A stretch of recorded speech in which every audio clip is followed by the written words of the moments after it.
Hello and good morning, everyone. So thank you for once again for investing your time with us this morning. Before we start the discussion, for the benefit of our audience, I will lay out the structure of our discussion today. So there are four broad areas that we'll cover. We'll start with understanding the product and its journey right from beginning to its current state. We will then move on to understand how did the GCOE get the mandate from HQ to build the product, followed by the challenges that the team faced and the future vision for the respective product or solution. And then towards the end, we'll open up the floor to give you an opportunity to ask questions. So you can send in your questions for the entire panel or a specific panelist by mentioning the name of the panelist in your question. As time permits, we will try to take up the questions. So you can send in your questions in between as well. And we may take it up during the meantime of our discussion also. So beginning with the session, I will start with Siemens Healthineers, Govind and Sanal. If you can briefly talk about the product and tell us about the journey in terms of how it was conceptualized right up to the implementation.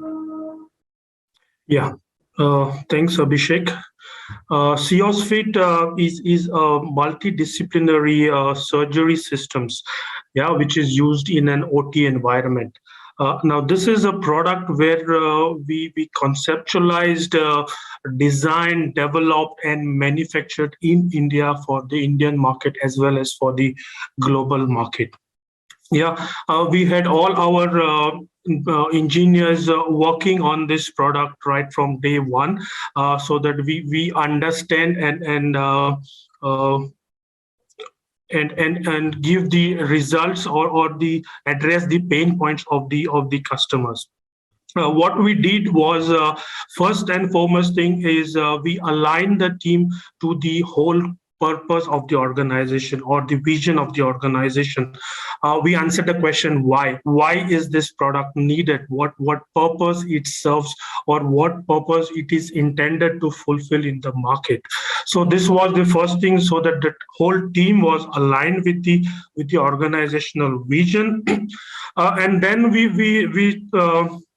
followed the design thinking framework, where customer was the center of focus. We empathize with the customers. We had customer surveys, user interviews. We observed how the customer used the product in the actual use, and all this outcome of this exercise helped us to define the product or designing the requirements. So all these requirements actually came from the customer itself. Once the product definition stage was done, we still engaged our customers. We still engaged our stakeholders like the suppliers in identifying new innovative measures for a cost-effective design. Indian market is in a tough condition. We observed that the Indian customers need a high quality product, at an optimum price. I mean, your product, be it in any segment, but the base requirement is it should have a high reliability product. And some of the examples which I can relate how we address the pain points of customers was the reliability of the product. What we experienced or observed is that our product or the surgery product, being a mobile, is used round the clock 24/7, and COSFIT being a multidisciplinary product, it can be used in various applications like ortho, uro, gastro, etc. So there's a multiple usage of this product. Now, when you use a product 24/7, your product has to have a high reliability or a high uptime. Now, how we considered this inputs in our design is we introduce a waterproof foot switch. We also observed that most of the time the system is down because of rodents. Rodents eating the cables. So this system has a rodent-proof design. It also takes care of wide voltage fluctuation across the geographical location of this country. We know there are power fluctuations, so this system takes care. And we also observe that the technicians who are using the systems, I mean, there is less availability of skilled technicians in the Indian healthcare system. So, I mean, the design input was to have this system user-friendly, intuitive in design. And if you observe the user interface of COSFIT, it is a user-friendly. A semi-skilled technicians can easily operate the system. How does it help the user? First thing is he does not have to invest in a technique or a skilled technician, so it saves on his pocket. And second thing, most important, is within the OT environment, the communication between the technician and the customer and the user is very important when you have a semi-skilled technician. And this was one of the feedback what we received, and it helped us to have a color-coded scales for different movements of the system, which helps in communicating the use of the system in an actual OT environment. One of the important aspect what we also observed is most of the cases female technicians also use the system, and we observed that the OT spaces are getting smaller and smaller nowadays, which means your system has to have a smaller footprint, easy maneuverability within the limited OT environment, so that even the female technicians can operate the system, easy accessibility of the system. So these are some of the aspects which we considered based on the feedback of the customer. Yeah, I mean, COSFIT today is giving one of the best in class image quality. Yeah, we do not compromise on image quality. We also have a less radiation to give an optimized image quality.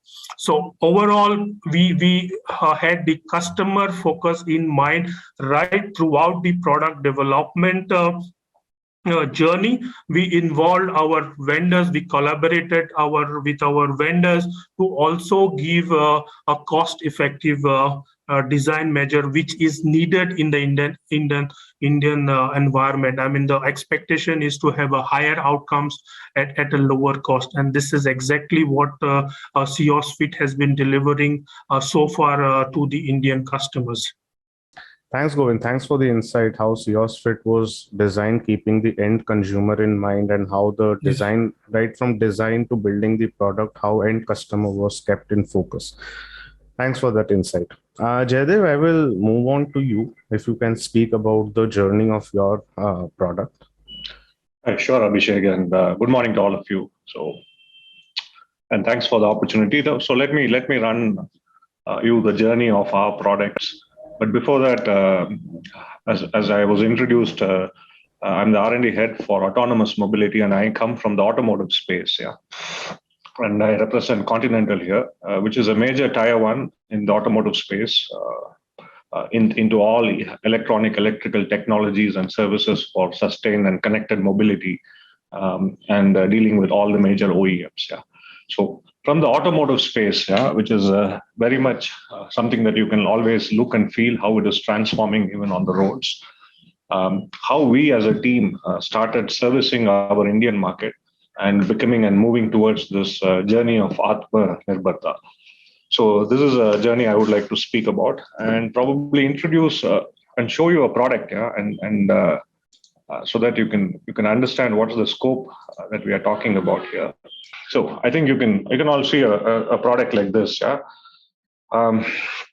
this is basically a two-wheeler ABS system today, which is mandated for all 125cc and above, and you will also see it in the four-wheelers.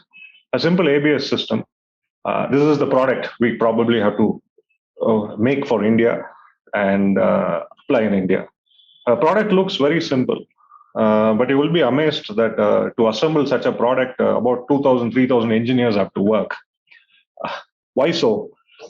Because if you take a comparison with the iPhone today that I hold, for many of you, this is a very highly integrated product, can do magic in your hands. To me, as an engineer, this is a more highly integrated product. Why? Because this has mechanical. You see a motor controlled valve system that you see here in this aluminum blocks. It has electronics, a complete electronic system, highly safety critical electronic system that works with almost a 10 millisecond loop. It works. And then you won't believe it, an ABS system can have anywhere between 1 million to 2 million lines of code. Okay, and then an advanced system will have up to 5 million lines of code, and then you add cybersecurity and so on to it. You can have even more millions lines of code, and the electronics, mechanics, software, all have to work highly integrated for the entire life cycle of the vehicle in the braking system with no chance of failure even once. So this is the most highly integrated system, and this is the journey we had. How can we do such a highly integrated mechatronics product from India? This is one of the examples. Like that, we have several examples in the space of connectivity, autonomous mobility, and so on. But this is the area I come from, so I'm trying to explain this to the people that this is the kind of challenge and product journey that we have to make. Of course, we naturally we start from software. We are strong in software. But this whole journey was a 10-year journey of establishing the teams to move from a software to more and more system engineering, to more and more understanding customer, and to the product development. Yeah, so enabling this whole journey of competency build up, the knowledge build up, the people building up, and finally they make it happen. It's only the people. It's a journey of the people along with the product, in my opinion. Yeah, this is how it goes. But to get a little more technical on this question, a product development in an automotive industry is a well laid out process. Yeah, so you have to take it through the different phases of product development. Starting phase, say, with an innovation phase. Okay, and innovation phase, you need to make a very good understanding of the customer, the market needs, the legislation across the government bodies across legislating especially in the automotive industry, a lot of legislations and so on. Ability to predict the trend, the future trends. How is the automotive industry of India going to shape up in the next 5 to 10 years? How is the safety roadmap going to look like? How is the electrification roadmap going to look like? Studying and understanding these trends and developing potential solutions with a lot of design thinking that goes into place. So putting out ideas, shortlisting ideas, proof of concept, filing of patents, and finally coming to the minimal viable product that is not only on paper as idea, but something that can be mass produced. So a lot of simultaneous engineering in combination with industrial engineering, all these knowledge has to be built up, and this is the innovation phase, where a lot of new competencies were built up. And to have such an innovation in an overall chain of a mechatronic product was a very challenging phase. It took 10 years. I mean, it may take another. It's a journey for us. It's not just it can just quickly happen. Maybe the big brothers in Germany, Japan have spent 50, 60 years mastering this, how to make the safety critical product, how to produce it consistently, and so on. So we have learned that from them.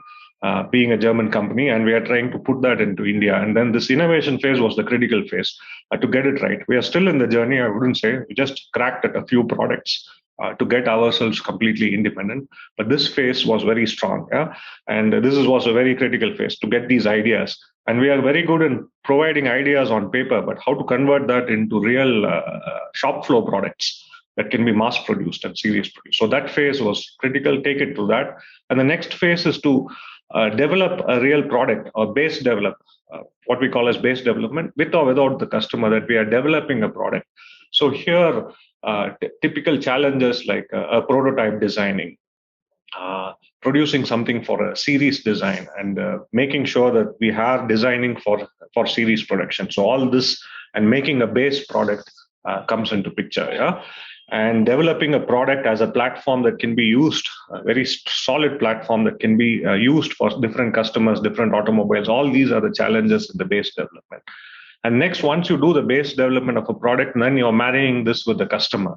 And here the customer journey belongs. So far, the product journey took, and then now the customer journey also belongs. Of course, There's a lot of overlap. But then the customer journey, where typically we are good at applying a base product to a customer, calibrating the vehicles for this purpose, marrying it to any specific customers that we say, what we call as application engineering. And in this case, we have a certain strength that we had already developed in India, how to work with the customer, how to take the customer journey along, and so on. So to me, this whole journey question, I would say, is a product journey, becoming more product-centric, innovation-focused, developing base platforms and programs, and then marrying with application engineering with the customer. So these two journeys, we are still mastering, and we are still trying to get the cycle, Aatmanirbhar, I would say. Yeah. So this is where we are. Okay. So thanks, Abhishek. Hope this answered the question. So. Definitely. Thank you, Jaidev, for walking us through the different phases of journey and how it was conceptualized. Venu, I would move on to you, and would you like to throw some light on the product, how the journey was conceptualized? Sure. Thanks, Abhishek. Good morning, everybody. My name is Venu, and I work with a company called FIS. We are a large fintech player, close to $13+ billion in revenue. We operate in three major segments of fintech, which is banking, capital markets, and payments. Yeah? And me and my team work in the banking subsegment focused on core banking. So basically, core banking platforms are the products or platforms that power a bank. Yeah? So the word core, it is used because that's like the heart of the bank. So the characteristics of this product is that it has to be always available. I mean, as you know, everybody is transacting all the time. And if these platforms go down even for 5 minutes, you will be in the newspaper for all the wrong reasons. They have to be highly secure because this is real money. They have to be highly scalable because you're talking tens of millions of accounts, thousands of transactions per second. Yeah? So that's the characteristics of this product, of this platform. One of the other, interesting things about this is that any new core banking product development typically has a 98% failure rate. Yeah? So this is an industry that is littered with dead bodies many times. Yeah? So when we started off, our next generation core banking platform, also known as modern banking platform, the first step always, when we try to do something where the odds of success are extremely low, we need to be clear of few things here. First is, what is the specific problem statement that we are trying to solve? What are the characteristics of the solution that you have to keep in mind? And third is, how do you work so that you improve your odds of success? Yeah? I mean, the chances of success, given that, the failure rates are so high, you have to, come up with an approach where you have slightly better chance of making this work, right? So when we started with the MVP, that's how we went through. We first defined what is the characteristic, what is the problem statement that we are trying to solve by building a new core banking system or a platform, because it cannot be marginally better than what exists here, because nobody will buy a marginally better core system. It has to be significantly differentiated and significantly different than what is in the market space today. Right? So we defined what are the attributes that we need to target so that it is worthwhile to make this attempt. And if we succeed in this, it makes a difference to our customers in the market. Right? So that's very important. That what is the problem statement? What are the attributes of the solution that makes this differentiated than what is in the market space today? Because just being a marginally better product is not going to help, especially in the space that we are in. Yeah? Nobody will make a marginally better core solution when it costs and risks are high. Right? So that was step number one. Step number two was, how do we go about building this, knowing fully well that these are very error prone, yeah? And they are error prone or a failure prone for a number of reasons. It's a very niche domain. Very few people have the ability to conceptualize and build this from ground up, because it's not like 10,000 people try to build this kind of a product. Yeah? So the number of people in the market space who actually can have the experience of building something from ground up is fairly limited, right? So fortunately, we have a great team. when I came back to India, the first 20 team members that joined me, 17 of them still work with me after 17 years. So that was the core leadership team that actually is very passionate about what we do. We also had an aspiration that one of the outcomes that we are looking is not just building a next generation core banking platform, but also change this perception of India as order takers. Because when we do something like this, there has to be a higher purpose than just building a product or a platform, right? So I think I would say having a great team, a very clear problem statement, and a very differentiated solution, which if it works, will make a difference. I would say those three are the most important attributes that helped us. And we also follow certain principles, given that we have been in new platform development for many years.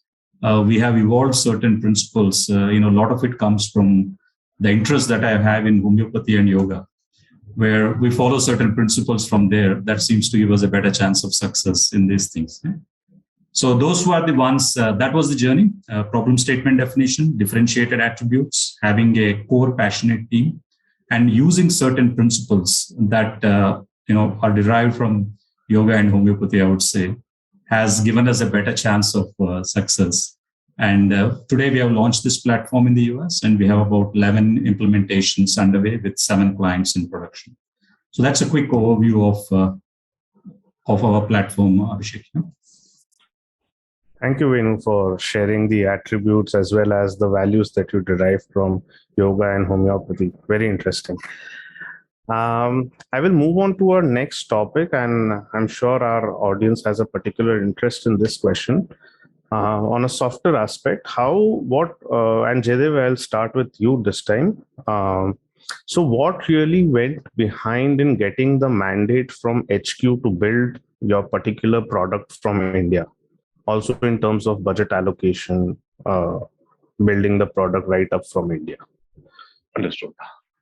I think I'll just catch the cue from Venu. I think everything, the HQ allocation, many people think is all about money, business cases, and which comes, but he spoke about the purpose, so that's very important. I think there was the conviction. Whenever we talk about a safety critical product or a highly connected product or mobility, this purpose of providing safe roads, zero accidents, zero fatalities, I think this is where it comes from, basically.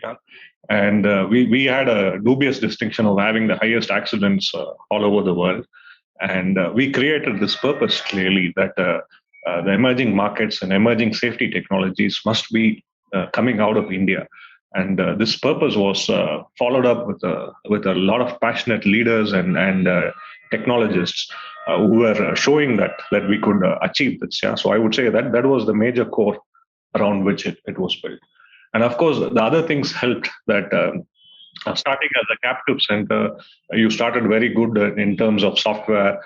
10 years before, you built up system engineering know-how, and while these knowledge were building up, which was predominantly used for servicing and other markets, other developed markets, the automotive market in India also started rising up. Today we're almost probably in a couple of years we'll reach the third position as the third biggest automotive market in the world. So the market also started, and then the push for being in the market for the market, be it with R&D, be it with production, all these also the Aatmanirbhar from the government also starts to push. So while the purpose was there, of course, we want to make the safety technologies. We as engineers would like to make it safe for the Indian users and the road users in India. This is a little bit of our responsibility as well. We built up that vision starting from the purpose.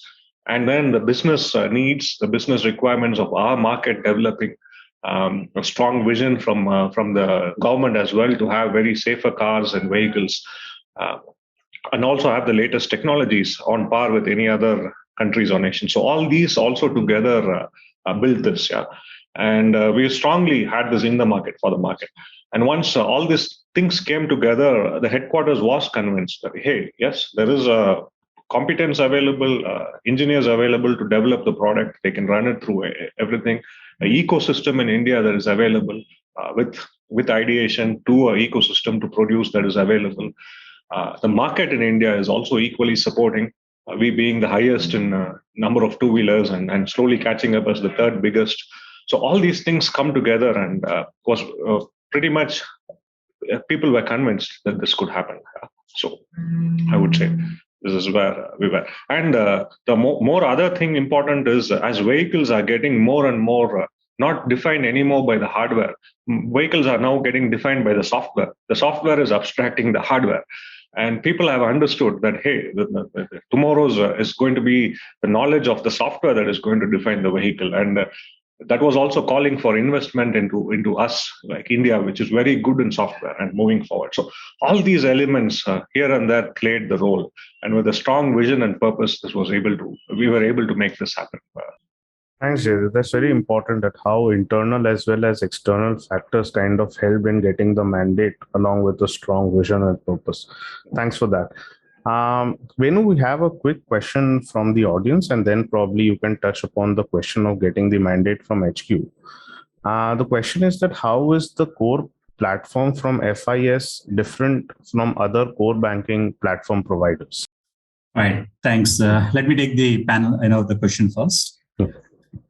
See, anytime when you talk about differentiation, you have to create a perception of differentiation. And the way you create a perception is, one is you take the problem statement of your customers and the current products in the market, right? Because whatever you come up with, you have to show that the existing platforms or products in the market are unable to address the problem statement of the customer. That can be speed, that can be agility, that can be elasticity, that can be pace of change, that can be integrability, etc. Yeah. So the way we differentiated when we started is that we looked at what are the key problem statements of our customers. And in banking, what happens is the core banking systems are typically considered as the tortoise or the elephants. They move very slow. They are hard to change. Everybody is scared to change because these are all 30, 40-year-old systems, right? So you go to a banker and ask, what is his biggest problem in terms of speed of change? He will say core banking system. So what we had to do was that when we differentiated, there are three aspects we look at. One is, as I said, look at the customer problem statements. Look at why the current platforms are unable to address that, and then create your differentiation to address that problem statement, right? So that is one thing. So that way, when you enter in, you can quickly say, look, these guys cannot do A, B, C, D, E because of these reasons, whereas we can do A, B, C, D, E because we are different than what is there in the market space, right? That is one aspect. Yeah? The second aspect that has worked for us is, because it's a technology platforms, you have to create a perception that it is a modern technology platform. Yeah? And which means that you have to get the tick words of all the buzzwords, right? It is completely real time, it's API enabled, it's public cloud enabled, and blah, blah, blah, blah, blah. Yeah? So when you do those two, that's when you can create a differentiation in terms of the modernization of the platform, and also why it is different than what exists today, because the existing ones are unable to solve the customer's problem. So that's how that's how we went about trying to make our core platform different than what is exist in the market today. So I hope that answered the question. The second thing that you asked, Abhishek, is that how did we get the HQ go ahead, right? So I would say there are two parts here. One, I think there was no choice because, they tried for 15 years in the US in 5 attempts and it didn't work. So finally they said, okay, we can't do, you guys go and try it out outside the US, right? The second thing I would say is that, is that they actually conducted a competition, you can say, within the company. 8 groups were called in for an assessment. And though we were the smallest group, we were the only group outside of the US. What we built in the European market, which was one of the world's first core banking platform design at that time, right? And it had a number of unique differentiated attributes. And also the team has the experience in a ground up build. So what swung us was one, the fact that we were able to showcase that we can build platforms from ground up. We can take the risks of an unknown, right? And that's how we won against the 8 internal groups to be, part of this team to build this new platform. So I would say the one thing was that, they tried for 15 years in the US, it didn't work, so they raised their hands. The second thing was in this competitive assessment, my team, me and my team got the highest marks, you can say. And that's how we got selected to build this platform. Thanks, Venu. Thank you for that. So your team really went out and proved that you are the ones who can build the product. So that's very interesting. I will also say that luck plays a big part. We can all work as hard as we can, as smart as we can, right time, right place. Of course, without hard work, luck, as they say, right, the harder you work, the luckier you become. Yeah. But with new platform development, that's very important. You can do everything the textbook way, but luck has to also be very important. Right? So we just got the right opportunities at the right time. So we were on the cliff many times, but something held us to get us to the next step. Like that. True. Thanks, Venu, for sharing that. I will move on to Sanal and Govind, and there is a question from the audience that I would like to integrate with our question of getting the mandate from the HQ. And the question is that who actually made the product planning and market analysis, and how did you get the headquarters confidence that you can make it happen and get the ownership? Okay, let me start first. As I mentioned in the previous question, that we did a customer survey, and as an outcome of the customer survey, we identified a demand for a mobile CM. Yeah, we identified a potential gap in the portfolio.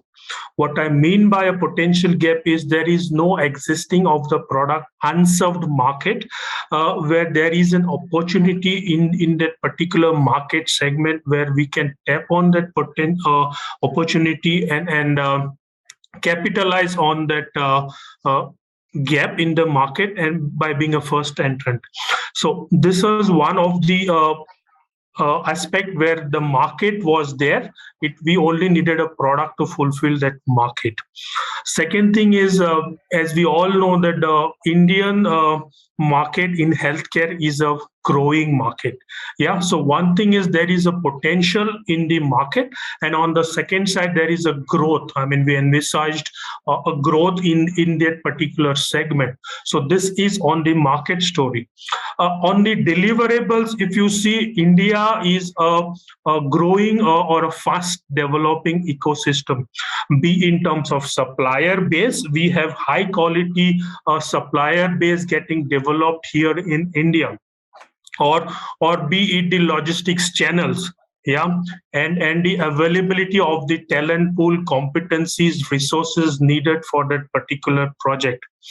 And one most important thing is we being in Bangalore, we have 2,000 plus very creative software engineers right sitting next to the manufacturing location.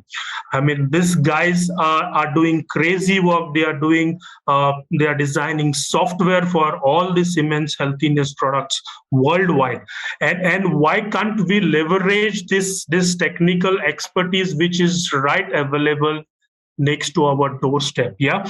So these were also one of the aspects where collaborating between a manufacturing location and a design location in a closer vicinity. This was not the case in other locations where we had advantage, where we could collaborate easily or faster with the software engineers, which means better outcomes, faster outcomes, collaborating with this team. And this all aspects also then aligned with the overall vision of the organization by providing healthcare outcomes and access to care in emerging markets. Yeah, so all these aspects then facilitated in convincing our management to invest in this particular product. So I would like to add a few points here, just to reiterate what Govind mentioned. So as a development center, so I'm part of development center of Siemens Healthcare Private Limited, who is into software development predominantly. Have been part of developing products for almost all the portfolio of Siemens Healthineers, be it computer tomography, be it magnetic resonance, molecular imaging, advanced therapy. So we have a very good history of excellence in software development and delivery. That really helped us to get. Of course, the main point is about the customer understanding. What is the gap in the product portfolio within India, which was very well captured by the product and research, and then the customer surveys that we did. So it really helped us to get this mandate from headquarters with all these factors. Close collaboration with systems team, development team. Of course, there are other points where this healthcare is also a very regulated environment where we need a lot of approvals and regulatory consents from different countries to release a product, which actually we have very good expertise within ourselves. Thank you, Govind and Sanal, how you explained that you kind of tapped into the unserved area in the market combined with the resource availability over here in India. And Sanal, as you mentioned about the regulatory challenges that you have an expertise on, kind of help to travel through this journey. I will move on to my next segment where we talk about the challenges that you faced while implementing this product and how did you go about mitigating that. And I'll start with you this time. Can you speak a few challenges that you faced? How did you mitigate that? I would say three major challenges. One is specific to the Indian ecosystem, from a software development or a product software development perspective. Historically, we have been a services-focused country. It has changed a lot in the last 10 years. So absolutely, we are making great strides and, moving forward. But if you look at the talent to build platforms and products, right? It needs a different mindset, risk-taking ability, and depth of domain. Yeah? So one challenge that we have is just the talent to work on this kind of stuff, right? Because as a society, we are not very encouraging when people fail, right? And the definition of new means 95% of new products and services fail, right? That's a historical fact against any industry. In my industry, it's 98%, but most of other industries, it is 95%.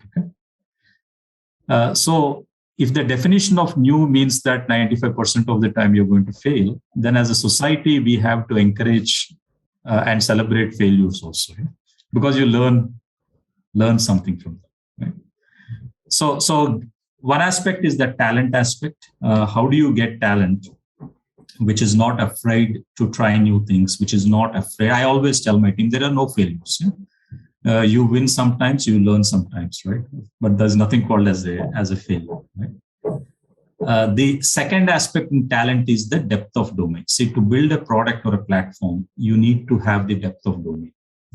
The way you build the depth of domain is by working on it for a period of time. Especially like in my industry, it's a niche domain. Yeah? We can't go to a certification course and learn this domain, right? The only way you will learn is by working in it. Yeah.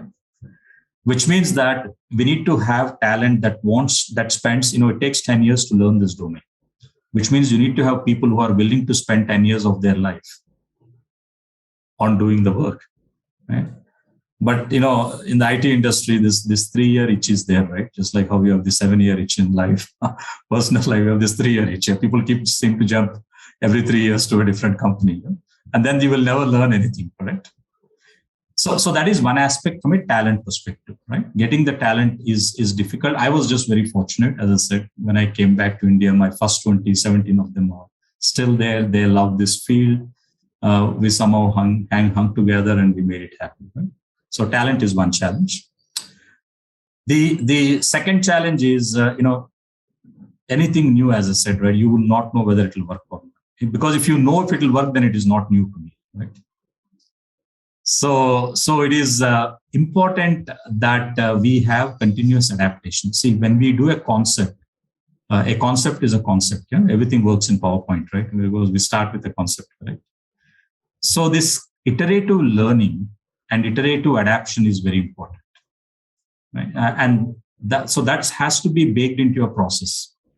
That every day is a new learning, right? Until it gets to a stable point, then you can scale out the feature function, the capability, and all that stuff, right? So the second challenge is to come up with a model of how you can iteratively work on a new idea, right? And adapt it as you gain experience and exposure, right? That's the second side. And I would say the third side, it probably happens in many companies where the headquarters are not in this part of the, in this country. There is always skepticism that you will face. Oh, we tried for so many years and we couldn't do, what will you guys do, right? And we have to battle that skepticism, right? I mean, there's no point in getting upset. There is no point in getting angry when you hear that skepticism, because new is not just building a new platform. Yeah? New also means that you have to change mindsets. You have to battle skepticism. You have to, become deaf for some time. So that is the third challenge, which is battling internal skepticism. Just because the primary work happens out of India, and India is not known as a country which has built global platforms.